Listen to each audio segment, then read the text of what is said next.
Bueno chicos, continuamos con los trabajos. Hasta ahora habíamos trabajado sobre las reacciones químicas, balancearlas, ver cuáles son las estructuras, qué es una reacción, cómo se simboliza en química.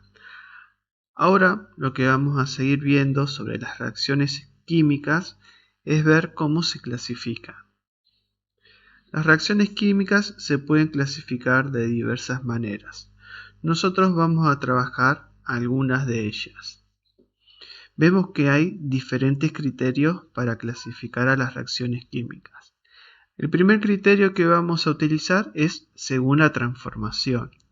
Es decir, en este nosotros vamos a tener en cuenta la cantidad de sustancias que hay del lado de los reactivos y del lado de los productos. Y de acuerdo a eso las vamos a clasificar en reacciones de síntesis, de descomposición y de desplazamiento, o también llamada sustitución. Después podemos clasificar a las reacciones según el calor intercambiado, es decir, si absorben o liberan calor. Y las podemos indicar como endotérmicas o exotérmicas. Y otros tipos de reacción que existen y que vamos a ver son las reacciones nucleares, que son aquellas reacciones que ocurren dentro del núcleo del átomo, y después están las reacciones de combustión, que vamos a ver que son aquellas donde interviene un combustible y el comburente, en particular el oxígeno. Veamos algunas de las características. Empecemos con las reacciones, la clasificación de reacciones según la transformación. Como recién les indiqué, en este criterio lo que tenemos en cuenta es ver cuántos reactivos tenemos y cuántos productos tenemos en nuestra reacción, es decir, cuántos reactivos y productos intervienen en la reacción y cómo los exponemos en la ecuación química. Las reacciones de síntesis son todas aquellas que mantienen esta relación que aparece con letras. A más B es igual a C, o de otra manera, el reactivo A más el reactivo B da o reacciona para dar el producto C. Esta reacción general, que no hace referencia a ningún compuesto, ningún elemento en particular, lo que nos indica es que nosotros en una reacción de síntesis siempre vamos a tener dos reactivos que se van a transformar en un solo producto. Es decir, nosotros vamos a sintetizar, a formar una sustancia a partir de la mezcla de los reactivos. Un ejemplo, como aparece ahí, es el hidrógeno molecular más cloro molecular da cloruro de hidrógeno, que sería nuestro producto. En esta clasificación nosotros solamente tenemos en cuenta las cantidades de sustancias que hay, diferentes, que están representadas por símbolo, y nosotros vamos a indicar como grupos los que están separados por signos más y por la flecha para indicar reactivos y productos. Pero, como en este caso, si hay varias moléculas o varios átomos iguales que tienen la misma cantidad de elementos, no los vamos a contar como sustancias diferentes. En este caso nosotros tenemos dos reactivos que serían este y un solo producto. Bien, después tenemos las reacciones de descomposición. Como verán, es al sentido inverso de una reacción de síntesis. Partimos de un reactivo que se transforma en dos productos. Por eso se escribe A nos da B más C. En este caso pueden que sean dos o más productos que se obtenga de la descomposición. Un ejemplo es el carbonato de calcio, que sería nuestro reactivo, se transforma en óxido de calcio más dióxido de carbono. Si vemos, tenemos un reactivo y dos productos.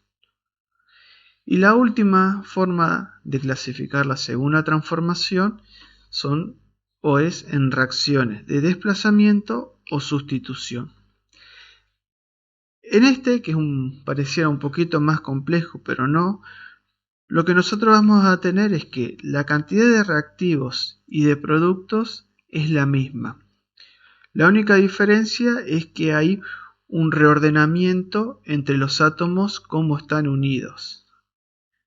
Por ejemplo, en la reacción general lo que nos dice que es el reactivo AB más el reactivo C se transforma en el reactivo A más el reactivo BC.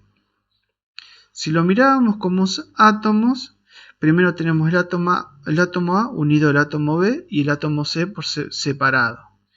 Cuando se produce la reacción, el átomo A queda solo, separado, y el átomo B se une con el átomo C. Un ejemplo donde se puede ver eso es acá, que tenemos cloruro de sodio, tenemos el átomo sodio y el átomo cloro juntos, más mercurio se transforman en cloro más mercurio y sodio por separado. Acá el cloruro de mercurio, el cloro con el mercurio están juntos y dejan al sodio solo, y acá el sodio está con el cloro y el mercurio está separado. Es decir, hay un átomo que sustituye o desplaza a otro.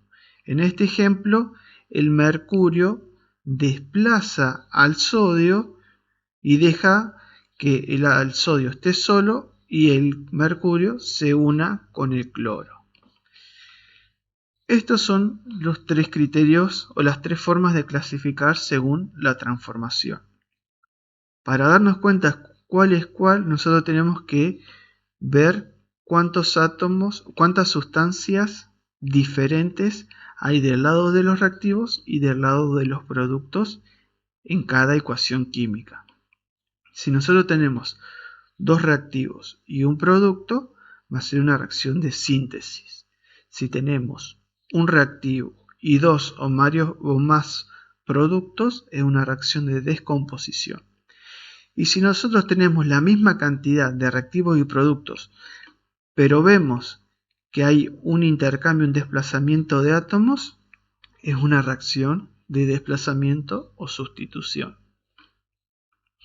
Esa es la forma de clasificar o identificar las reacciones. Y el último que vamos a trabajar por ahora es según el calor intercambiado. Muchas de las reacciones, para que se produzcan, generan o liberan energía, ya sea luz, ya sea calor, electricidad, sonido, diferentes tipos de energía que conocemos. Nosotros solamente vamos a trabajar con las reacciones que absorben o liberan energía para que se produzca la transformación. El calor es lo que vamos a trabajar. Entonces, nosotros tenemos reacciones endotérmicas, que son aquellas que absorben calor, es decir, la energía como calor, para que se genere o se pueda transformar en producto, para obtener el producto. Es decir, el símbolo de calor, que sería un círculo tachado, se va a encontrar del lado de los reactivos. Eso lo que nos está indicando es que esa reacción necesita calor para que se obtenga el producto, el o los productos. Vamos a ver que acá puede que sea una reacción de síntesis, de descomposición, de desplazamiento, y puede ser endotérmica sin importar qué tipo de transformación sea. En el ejemplo nosotros tenemos bicarbonato de sodio, que cuando le agregamos calor se descompone y obtiene tres tipos de productos: óxido de sodio, dióxido de carbono y agua. Esta es una reacción endotérmica porque el símbolo de calor, el calor, está en el lado de los reactivos. necesitamos calor para que se produzca la reacción. Si no, no ocurre.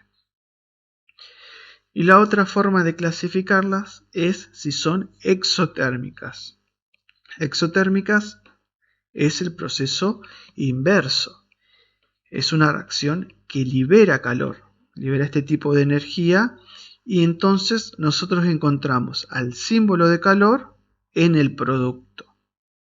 Es decir, en la endotérmica necesitamos calor para que se produzca la reacción y obtener el producto, mientras que en la exotérmica se genera calor luego de la reacción, y por eso se encuentra del lado de los productos. Un ejemplo como aparece ahí es carbono más oxígeno, que nos da dióxido de carbono más calor.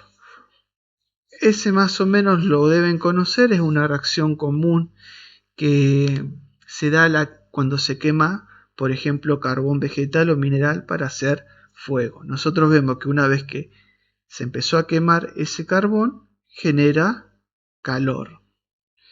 Para saber si una reacción es endotérmica o exotérmica, necesitamos que en la ecuación química aparezca el símbolo de calor. Si el símbolo de calor no está presente, ya sea en los reactivos o en los productos, no podemos saber o no podemos clasificar esa ecuación química como endotérmica o exotérmica, porque es la única manera que tenemos para saber si la reacción es endo o exotérmica. Nos vemos, seguimos trabajando.